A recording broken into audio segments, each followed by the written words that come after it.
খালেদা জিয়া কি বেঁচে আছেন? আমি জানি এই প্রশ্নটি আপনারও। আমরা কেউ কিন্তু জানি না আসলে তিনি বেঁচে আছেন কিনা, অর্থাৎ উত্তরটা জানি না। আসলে দুঃখজনক। বেশ কয়েকদিন ধরে ইউনূস সরকার কর্তৃক আমরা বলতে শুনছি তিনি যে হাসপাতালে অবস্থান করছেন সেখানে ব্যাপক নিরাপত্তা জোরদার করা হয়েছে, এসএসএফ নিরাপত্তা দিচ্ছে, আকাশে হেলিকপ্টার উড়ে বেড়াচ্ছে, সেনা পুলিশ গোয়েন্দায় ভরে গেছে চারপাশ। তার নেতাকর্মীরা গিয়ে দেখা করছেন তার সাথে। তার সুযোগ্য না কুযোগ্য পুত্র, কি বলবো, তারেক জিয়ার কথা, সেও বিবৃতি দিচ্ছে। শুধু বিবৃতি পাচ্ছে, কিন্তু আসল যে জিনিসটা জানতে চাই তিনি বেঁচে আছেন কিনা সেটাই কেউ বলছে না। এবার আরেকটি বিষয়ে অনেকে কথা তুলছেন যে এই মানুষটিই তো বঙ্গবন্ধু শেখ মুজিবুর রহমানকে সপরিবারে যে হত্যা করার দিনটি 15 আগস্ট, সেই দিনটিকে বেছে নিয়েছিলেন জন্মদিন উৎসবের নামে আসলে রাজনৈতিক যে কুৎসিত একটা চরিত্র তার, সেটি তুলে ধরার জন্য। এবং এখন প্রাকৃতিক নিয়মেই তার মৃত্যু দিবসটি সম্পর্কে আমরা স্পষ্ট নই। অবশ্য এই গুঞ্জন কিন্তু অযৌক্তিক নয়। খালেদা জিয়া সেই ব্যক্তিই তো যার জন্ম সনদে একটা জন্ম তারিখ, বৈবাহিক সনদে আরেকটা, পাসপোর্টে একটা, ন্যাশনাল আইডি কার্ডে আরেকটা, মানে একটা মানুষের 14 জায়গায় 14 রকমের ডেট লেখা রয়েছে। এবং তিনি স্বতঃপ্রণোদিত হয়ে 15 আগস্টকে বেছে নিয়েছেন জন্মদিন উৎসব করার জন্য। এখানে তিনি সততার আশ্রয় নিয়েছেন নাকি তাঁর কুৎসিত সেই চরিত্রটি আমাদেরকে দেখিয়েছেন? এমন তো না যে তাঁর মৃত্যুর পরে অন্য কেউ তার এই দিবসটি নিয়ে ছিনিমিনি খেলছে, ব্যাপারটা এরকম নয়। এখন আপনি বলতে পারেন যে হ্যাঁ 15 আগস্ট এমন কোন দিন যে ওই দিনে মানুষ বিয়ে করতে পারবে না, জন্মাইতে কেউ পারবে না? অবশ্যই পারবে। জেনুইন হলে আপনি জন্মান, আপনি বিয়ে করেন, বউ ভাগায় নেন, হানিমুনে যান, যা ইচ্ছা করেন। কিন্তু কথা হচ্ছে একটা মানুষের 14 জায়গায় 14 দিন জন্ম তারিখ কেন হবে? হ্যাঁ আপনি বলবেন বাংলাদেশে তো এগুলো বুলটুল হয়, দপ্তরের এই উদাসীনতার কারণে কারোর জাতীয় জন্মদিন হয়ে যায়, অর্থাৎ জানুয়ারি 1, মানে 1 তারিখ জানুয়ারির, বা স্কুলে এরকম সার্টিফিকেটসে এক ধরনের জন্মদিন, ন্যাশনাল আইডি কার্ড অন্য, বা এটা হইতে পারে একটা দুইটা জায়গায় একটু ভিন্ন, কিন্তু তাই বলে 14 জায়গায় 14 রকমের জন্ম তারিখ কেন হবে? এবং একজন প্রধানমন্ত্রী হয়ে, তিনি প্রধানমন্ত্রী থাকা অবস্থায় এই বদমাশিটা করেছেন যে 15 আগস্ট তিনি ঘটা করে জন্মদিন পালন করেছেন। তো এখন তার মৃত্যু দিবস সম্পর্কে আমরা স্পষ্ট নই, ঠিকই তো আছে।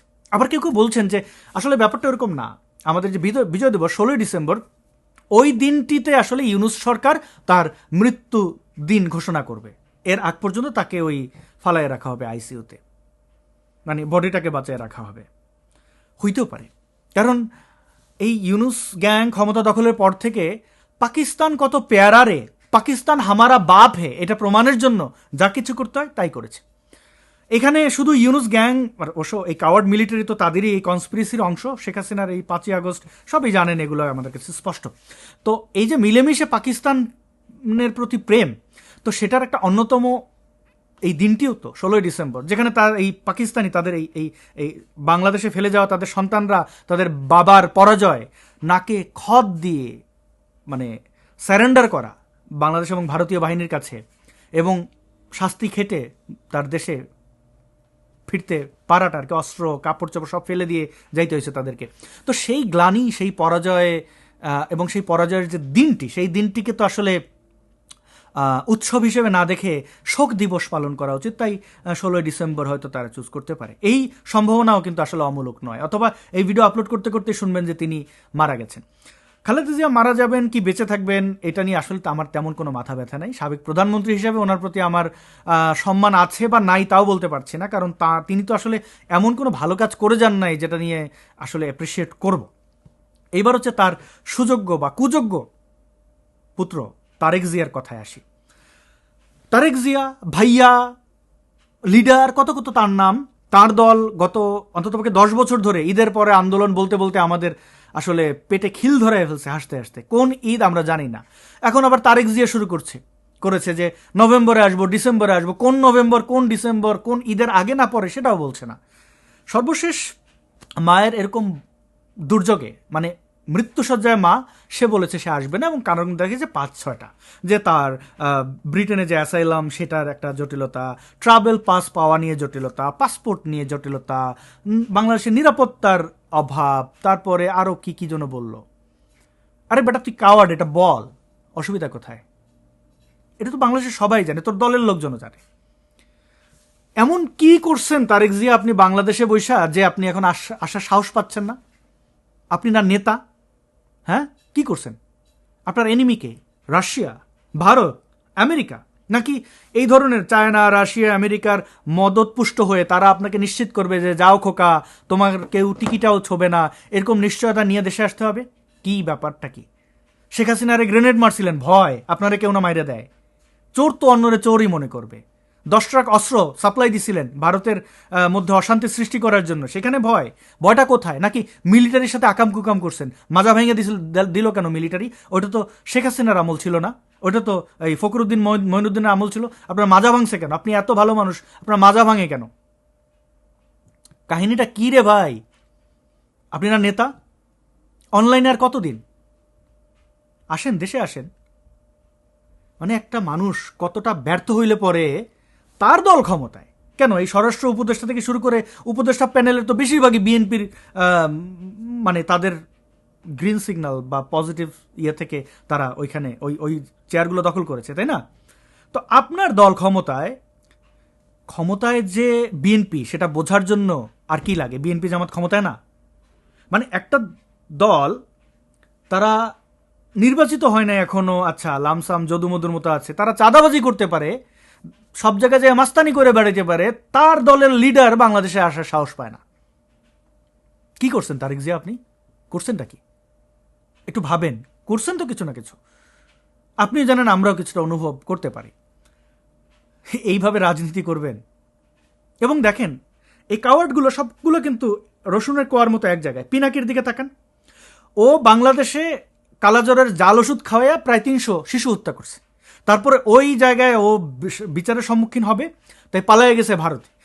ভারতে পলায়ে যে রয়ের মদদে বা কার মদদে জানি না, সে ভারতের জাল পাসপোর্ট বানাইছে, বানায় ওটা নিয়ে থাইল্যান্ড গেছে, ওইখান থেকে ফ্রান্স যেয়ে ওইখানে বসে চিৎকার করে, ওইখানে বসে ধানমন্ডির 32 নম্বর ভাঙায়।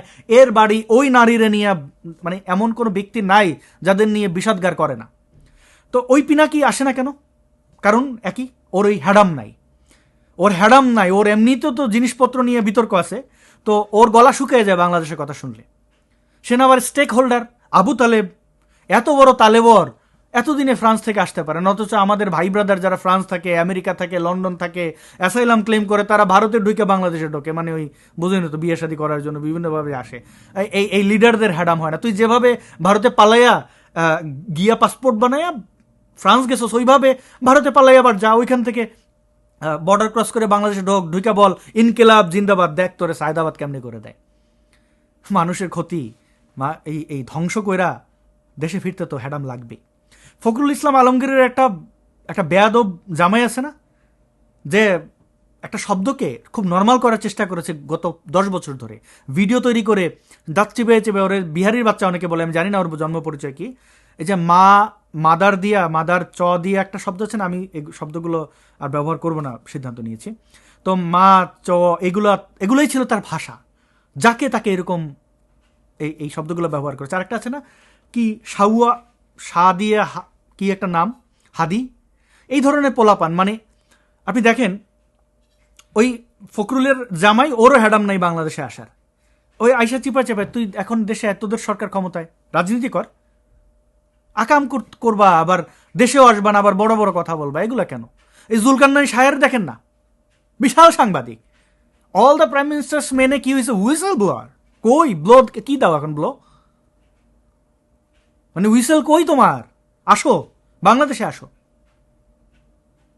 আসবা না কেন? তোমরা না নেতা? মানুষকে উস্কানি দাও, ক্ষতি করো। আবার ওই নেত্রলাল ফেত্রলাল, কত লাল দেখলাম এসে নাটক ফাটক করে গাট্টি বস্তা গুটায় চলে যায়। আরও দেখবেন, এই যে বাংলাদেশে যেগুলো, এই যে সায়ান টায়ান, এই কি বাদন টাদন, আসমান কাপা, ওই কোন খাট কাপা, কি কাপা কাপি, সবগুলো পালাবে, সব পালাবে, জীবনে কাউকে মুখ দেখাবে না। কারণ তারা ক্ষমতায় থেকেই বাংলাদেশে ফিরতে পারেনি। তারেক জিয়ার কথা বলছে। এখন আপনি বলবেন যে ও মা, তুমি তো পালাইয়া গেছো। আমি পালাইয়া যাই নাই রে ভাই, আমি পালাইয়া যাই নাই। 2017-তে সুনিশ্চিতভাবে হত্যার শিকার হব বইলা ভারতে প্রস্থান করতে বাধ্য হয়েছি, হিজরত করছি। হযরত মোহাম্মদ যেভাবে মক্কা থেকে মদিনায় পালাইয়া যেতে বাধ্য হয়েছেন, ওইভাবে পালাইয়া যেতে বাধ্য হয়েছি জীবন বাঁচাইতে। 1 বছর ভারতে অবস্থান করে বুঝতে পারছি ভারত আমার জন্য না। একটা মানুষ তার নিজের মাতৃভূমি ছেড়ে অন্য একটা দেশে প্রস্থান করতে বাধ্য হয়েছে, তার মানবিক অধিকার রয়েছে ওই দেশে রাজনৈতিক আশ্রয় পাওয়া। ভারত আমাদেরকে বন্ধু মনে করে না, রাজনৈতিক আশ্রয় তো দেয়ই নাই, কোনো প্রকার কোনো সুযোগ সুবিধা তো দূরের কথা, বেঁচে থাকার কোনো অধিকার পাই নাই। তারপরে সিদ্ধান্ত নিছি, আবারও বলছি, আমি সিদ্ধান্ত নিছি যে ভারতে মৃত্যু হওয়ার চেয়ে বাংলাদেশে জঙ্গি জিহাদিদের হাতে মরা ভালো। অন্ততপক্ষে আমার লাশটা আমার বাবা মা দেখতে পারবে, তারা তো আর আমার জন্য কম চেষ্টা করে নাই, আমি যেন ইসলামে থাকি অনেক চেষ্টা, তারা অন্ততপক্ষে লাশটা দেখে কাঁদুক। বাংলাদেশে ফিরলাম এবং অ্যারেস্ট হইলাম, যথারীতি বৈধ পন্থায় বের হওয়ার চেষ্টা করছি, এয়ারপোর্টে অ্যারেস্ট হয়েছে। তারপরে একবার এক টার্মে জেল খাটলাম, জেল খেটে বের হইলাম, বাংলাদেশের টিএসসিতে ঘোরাঘুরি করলাম, এইটাও হেফাজতের আপত্তি। তারপরে তারা সরকারকে চাপ দিল, 2018 ইলেকশন সামনে ছিল, অর্থাৎ এটা হচ্ছে সেপ্টেম্বরের 12 তারিখ, ডিজিএফআই আমাকে গুম করে নিয়ে গেল, আটকায় রেখে পাসপোর্ট টাসপোর্ট সব কিছু নিয়ে যেয়ে জীবন তছনছ করে দিল। তারপরে জেল থেকে বের হওয়ার পর আবার মিথ্যা মামলায় জেলে গেলাম, জেল থেকে বের হইলাম, তারপরে পাসপোর্ট পাই না। এখন দেখলাম যে আমার অন্যান্য অ্যাক্টিভিস্ট ব্লগারদের মতো আমাকে হত্যা করবে, এবং এই জঙ্গি নাটক, অনেক নাটকের আমি বলির পাঠা হব না, আমি আবার দেশ ছাড়তে বাধ্য হইলাম। কোনোবার পালায় যায় না, এই বাংলাদেশে কারোর থাপ্পড় দেয় নাই, কারোর ওনা ধরে টান দেয় নাই, ধর্ষণ খুন তো অনেক দূরের কথা, কারো টাকা পয়সা মারি দেয় না। পালাবো কিসের জন্য রে ভাই? আমার মানে পালানো কারে বলে যে আমি কিছু নিয়ে চলে গেলাম? আমি নিছি কি? সমাজে দিছি যতটুক পারছি। এবং এই ইসলামিক সন্ত্রাসীরা বিশ্বাস করে যে হুমকি ধমকি, মানে এরা দেখেন, আপনি বলতে পারেন যে আপনি তো নবীর নিয়ে এইসব বলছেন বলে আপনার দেশ ছাড়তে হয়েছে। না, ব্যাপারটা ওইরকম না। শুরু আমি করি নাই, শুরু এই ইসলামিক সন্ত্রাসীরা করছে। এই ইসলামিক সন্ত্রাসীরাই শুরু করে। আপনি দেখেন আপনার চারপাশে, আপনি মেলা করবেন কিনা সে আইসা বাধা দেবে, আপনি আপনার বিয়েতে গান বাজাবেন কিনা সে আইসা ডিসাইড করে দেবে। আরে ভাই, বিশেষ অঙ্গের মাথা কাটা থেকে শুরু করে দাড়ি কতটুকু রাখবেন, মাথায় টুপি কিরকম দেবেন, আন্ডারওয়্যার কিরকম পরবেন, মোবাইল ফোন কি কি চালাবেন, কি কি না, কোন সাইটে ঢুকবেন, সব তারা ডিসাইড করে দেবে। আপনার এই তারা নির্ধারণ করে দেওয়া জিনিস আপনি মানবেন না, আপনার এই বিভিন্ন ট্যাগ দিয়ে আপনার উপর আক্রমণ করবে। ভাই, আমার ব্যক্তি জীবনে আঘাত দিছে আইসা, শুধুমাত্র আমার কো অ্যাক্টিভিস্টদের হত্যা করছে বইলেই যে আমি আরও অনেক বেশি ডেডিকেশন দেখাইছি, ব্যাপারটা এরকম না। সব কিছুতে তারা এটা করছে। এখন তারা ভাবে তাদের মতো কাওয়ার্ড সবাই হবে। আপনি আমার ব্যক্তিগত জীবনে এসে আপনি আঘাত করবেন, আমার জীবন তছনছ করে দেবেন, আর আমি আপনার নবীরে চুমু দেবো। এই গত 10 বছরে অ্যাক্টিভিজমে কি পারছেন কিছু করতে? পারেন নাই। যাই হোক, পালাই নাই, এটা হচ্ছে সোজা কথা। এই ধর্মীয় সন্ত্রাসীদের মধ্যে থেকে মরে যাওয়ার পক্ষে আমি না, কারণ আমাকে অনেক কিছু করতে হবে, আমি করেছি, করব। তো সবাইয়ের সব কিছু তুলনা দেওয়া উচিত না। আমি জানি এই প্রসঙ্গটা না আনলেও চলতো, কিন্তু আপনারা এটা বলবেন। দেখেন ভাই, আমি অ্যাক্টিভিস্ট, রাজনৈতিক কোনো ক্ষমতার স্বাদ কোনোদিন নেই নাই। অ্যাক্টিভিজম করে কারো কাছ থেকে চাঁদাবাজি করি নাই, যেটা ইলিয়াস পিনাকি এরা করে, এবং এরা দেশ থেকে পালাই রয়েছে। আমি এরকম কাজ জীবনে করি নাই, কোনোদিন করবো না, কোনো ফৌজদারি অপরাধ করি নাই। সুতরাং দেশে আমি ফিরব। কবে ফিরব? আমাদের অনুকূলের সরকার। অনুকূলের সরকার মানে কি? আমাকে আলাদা খাতির করতে হবে না। এই দেশ যে কারণে স্বাধীন হয়েছে, মুক্তিযুদ্ধ। কি কারণে? সকল মতের, সকল বর্ণের, সকল জাতিগোষ্ঠী এই দেশে বসবাস করবে, তাই তো? মুক্তিযুদ্ধ আমাকে রাইটস দেয় আমি ধর্মবিশ্বাস না করে বাংলাদেশে থাকার। মুক্তিযুদ্ধ, এই দেশের আইন, সংবিধান আমাকে রাইটস দেয়, কিন্তু সংবিধান, আইন, আমার সেই রাইটস তারা রক্ষা করতে পারে নাই। ফলে ইসলামিস্টরা এসে আঘাত দিছে, তাদেরকেও আমি ভার্বালি আঘাত দিছি, তাদের ফান্ডামেন্টাল বিশ্বাসে আঘাত দিছি। আমার তো কিছু করার নাই। আপনি আমার এই দেশ থেকে বের করে দেবেন, জেল খাটাবেন, একের পর এক অত্যাচার করবেন, আমি কেন মুখ বুঝে সহ্য করব? তো আমার সেই রাইটস যদি কোনো দল দেয়, কালকে আমি বাংলাদেশে চলে যাব। আমি তারেক জিয়া, পিনাকি, ইলিয়াস না, কারণ ওই দেশে আমি জন্মাইছি, ওইটা আমার দেশ। আমি আমার দেশের উন্নয়ন করার জন্য আমার দেশে থাকা জরুরি। এখন সময় বলে দেবে, নিশ্চয়ই বাংলাদেশে ফিরবো, অবশ্যই ফিরবো। কিন্তু আফসোস হইতেছে এই এই এই যে বীরদের সাহস দেখে, মানে এত কথা বলো, দেশে যাওয়ার হ্যাডাম রাখো না, কেন রাখো না? ঝুঁকিটা কোথায়? তারেক জিয়ার ঝুঁকি কোথায় আপনি দেখেন। তাদের বললাম তো, তাদের দল ক্ষমতায়, মিলিটারি তাদের অনুকূলে, সব কিছু অনুকূলে। তারেক জিয়ার সাথে যে ইউনুস পারলে ওইখানে এই কোমরের মধ্যে এরকম হাত দুটো দিয়ে এরকম ধরে না, মানে দুইটা হাতকেই ধরে। তো কত আপন তুমি আমার, কত যে আপন। তো ইউনুসের গ্যাং, ওই যে এনসিপির সন্ত্রাসী বাহিনী, অন্যান্য চক্রান্তকারী, এদেরকে তো একটু ব্ল্যাঙ্ক চেক দিলেই, মানে ব্ল্যাঙ্ক চেক মানে সেফ এক্সিট। তারা তো তারেক জিয়ারকে সকাল বিকাল যে হাত পা টিপে দেবে, তো দেবে না। এই হচ্ছে তারেক জিয়ার হ্যাডাম। এবং শেখ হাসিনার 5ই আগস্টের ক্ষমতা পতনের পর আমি দুঃখ পেয়েছি, আমি খুশি হইনি। এবং এখন আরও বেশি ব্যাপারটা নিয়ে সিরিয়াস আমি। এবং শেখ হাসিনাকে বলি যে আপনি 5 আগস্টের পর যা কিছু হারাইছেন, কয়েকটা জিনিস পাইছেন। আপনার জীবনের সবচেয়ে বড় পাওয়া হচ্ছে আপনার জীবন, আপনি বেঁচে আছেন। আপনার উপরে বঙ্গবন্ধু হত্যার পরে কয়েকবার অ্যাটেম্প নেওয়া হয়েছে, 16-17 বার টার্গেট করেছে আপনাকে হত্যার জন্য। সবচেয়ে ভয়াবহ ছিল 21শে আগস্ট, এগুলো আমাদের সামনে লাইভ দেখা। তো তারপর আপনি বেঁচে আছেন। এমনকি এই সকল বিপ্লব, 5ই আগস্ট আপনার হত্যার একদম চূড়ান্ত, মানে এই হত্যা যে আপনাকে করতেই হবে তার পর তো আমেরিকাও তৈরি করছিল, তো সেখান থেকে আপনি বাঁচছেন। আপনি অনেক আনন্দিত থাকেন আপনার জীবন নিয়ে যে আপনি বেঁচে আছেন, এবং এটা আমাদের জন্য স্বস্তির খবর, আপনি বেঁচে আছেন। এরপরে যদি কোনো কিছু আপনি মনে করেন আপনার অ্যাচিভমেন্ট বা আপনি পাইছেন কোনো কিছু না করে, তার মধ্যে অন্যতম হইতে পারে খালেদা জিয়া এখনও আপনার আমলে মারা যায় নাই। কারণ শেখ হাসিনা ক্ষমতা থাকা অবস্থায় এদের কান্নাকাটি করতে দেখেছি যে খালেদা জিয়াকে বিদেশে যেতে দিচ্ছে না, কত বড় মানবাধিকার লঙ্ঘন হচ্ছে, এই সেই। এখন না, এই কয়দিন আগে খালেদা জিয়া সেনাগুঞ্জ থেকে ঘুরে আসলেন, এবং অনেকেই বলছে সেনাগুঞ্জে গেছে, ওইখানে তার পয়জন ঢুকিয়ে দিয়েছে শরীরের মধ্যে, যে কারণে সে এখন চিত হয়ে পড়ছে। হইতেও পারে, না হইতে পারে, আমার কাছে কনক্রিট কোনো এভিডেন্স নাই। হাইপোথেটিক্যাল কথাবার্তা আমি যাব না। বাস্তবতা হচ্ছে যে খালেদা জিয়া সেনাকুঞ্জে যাইতে পারেন, তার চিকিৎসার জন্য বিদেশে নিয়ে গেলেন না কেন তারেক? মাকে পাশে রাখেন, এই শেষ সময় আপনি পাশে রাখবেন না?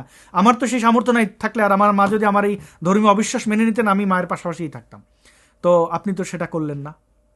এবং শেখ হাসিনা তো বেঁচে গেছেন এইরকম একটা অপবাদ থেকে, নইলে এখন এই অসুস্থ তো সবাই বলা বলি করতো, বুদ্ধিজীবী থেকে শুরু করে টুদ্দিজীবী, টুপিওয়ালা থেকে শুরু করে ধুতিওয়ালা, সবাই বলতো যে আর হাসিনা মাইরে বলছে খালেদা জিয়ারে, এখন অ্যাকুরিয়ামে বা মমি করে রেখে দিছে।